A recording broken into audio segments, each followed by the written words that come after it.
Hi all. ലോക chapter 1 Chandra. നല്ല കിടിലൻ സിനിമ. നമ്മുടെ നാടൻ മിത്തുകൾ ഇന്നത്തെ കാലഘട്ടത്തിലേക്ക് ബ്യൂട്ടിഫുള്ളി മെർജ് ചെയ്ത ഒരു female centric super hero cinema.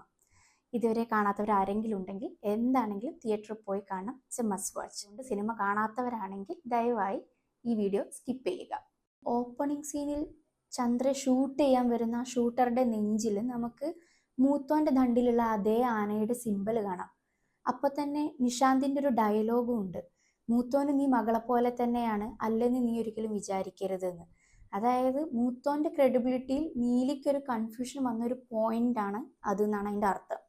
So ശരിക്കും ആരാണ് ശരി, ആരാണ് തെറ്റ്, ഇഷ്ടറാണോ മൂത്തോനാണോ എന്നൊരു കൺഫ്യൂഷൻ നീലിക്കുണ്ട്. അതേപോലെ തന്നെ തിയേറ്റർ വിട്ട് ഇറങ്ങിയപ്പോൾ എനിക്കും ഉണ്ടായിരുന്നു. അങ്ങനെ ഇരിക്കുമ്പോഴാണ് ഒരാഴ്ചയായിട്ട് ലൂപ്പ് അടിച്ചുകൊണ്ട് കേട്ടുകൊണ്ടിരിക്കുന്ന ആ പാട്ടിൻ്റെ ലിറിക്സ് എന്നെ സ്ട്രൈക്ക് ചെയ്യുന്നത്. കുറച്ച് മെനക്കെട്ടോ എനിക്ക് ആ പാട്ടിൻ്റെ ലിറിക്സ് ഒന്ന് മനസ്സിലാവാൻ.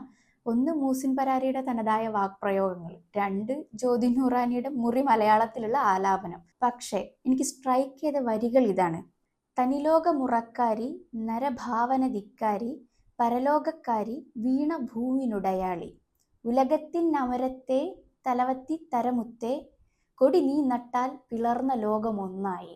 അതായത് മറ്റൊരു ലോകത്തിൻ്റെ മുറക്കാരി, മനുഷ്യഭാവനയിൽ ഉണ്ടാക്കി വെച്ചിട്ടുള്ള എല്ലാ സിസ്റ്റത്തെയും ധിക്കരിക്കുന്ന ഒരുവൾ, മറ്റൊരു ലോകത്തിൽ നിന്ന് വന്ന് വീണുപോയ ഭൂമിയുടെ ഉടയാളി, ലോകത്തെ മൊത്തം നിയന്ത്രിക്കുന്നൊരു തലവത്തി, അവൾ കൊടി നട്ടാൽ പിളർന്ന ലോകം ഒന്നാവും എന്നാണ് ഈ പറയുന്നത്. ഇത്രയും പറഞ്ഞത് എന്തായാലും നീലിയെക്കുറിച്ചോ മൂത്തോനെക്കുറിച്ചോ അല്ല.